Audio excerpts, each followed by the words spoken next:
Hey guys, today I'm doing a market update on our Austin, Texas real estate market like I do once a month. And I just wanted to tell you what's going on in Austin, Texas right now.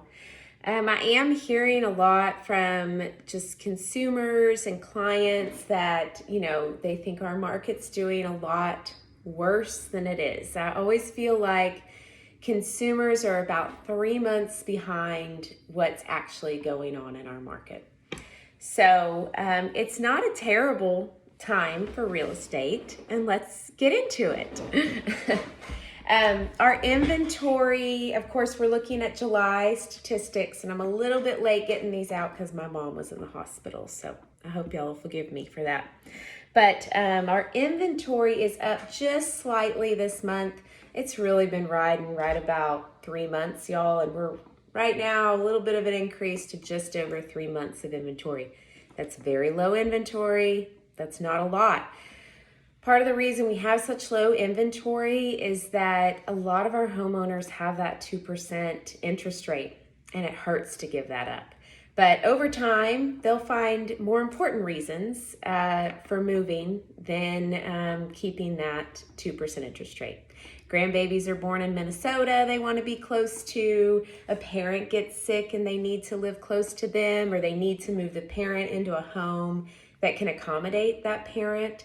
So over time, that 2% interest rate is going to get a little bit more rare, and people are going to let go of it to move on with their life. So that's a natural thing. Now, sold home prices, when we compare them to July of 2022 to this month, they're down about 10 to 12%. And that's kind of like our value. It's a little bit more complicated in that there's a merriment of how much is luxury, how much is non-luxury market, but generally sold home prices are 10 to 12% lower than they were last year. Days on market right now overall for Austin, an average is running about 55 days on market. So that's a reasonable expectation as a seller to have your home sold in under 2 months, knowing that our average days on market is about 55 days. Now, volume of sales, how many sales are happening each month? And this is a very important number to us realtors. But how many sales are happening each month? When we compare that to last year, 10% less are happening this month than they were in 2022. When we're talking about single family homes, we're selling about 10% less this year. Part of that is due to our restricted inventory and the interest rates being higher, meaning that there's less buyers that can qualify. Now, condo sales, the number of condo sales are down 28% when we compare those to last year. Condos are always going to be some of the properties to get hit the hardest in a downturn.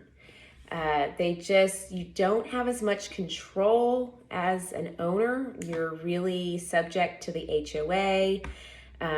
You have those HOA fees. You have the risk of needing special assessments that's when the HOA will say, okay, we all need a new roof. So everyone's HOA fee is going to increase, $300 a month until we pay it off, something like that. So condos always get hit the hardest. And so their sales are down 28% compared to last year. Now, new homes are so happy and they are just killing it. Their sales are up 40% when compared to 2022. 2023 is the record-making year for builders. Why? Well, because they're big and they have a lot of control and they can do some things that we can't do in the resale market, which is pay down those interest rates for buyers, give them low interest rates. They're also able to solve the problem for buyers where they need their closing costs covered. And so I just got a new home buyer under contract with a builder, and that builder's deal was to give the buyer $25,000. in closing costs. Also a refrigerator, and also a nice bonus to the realtor.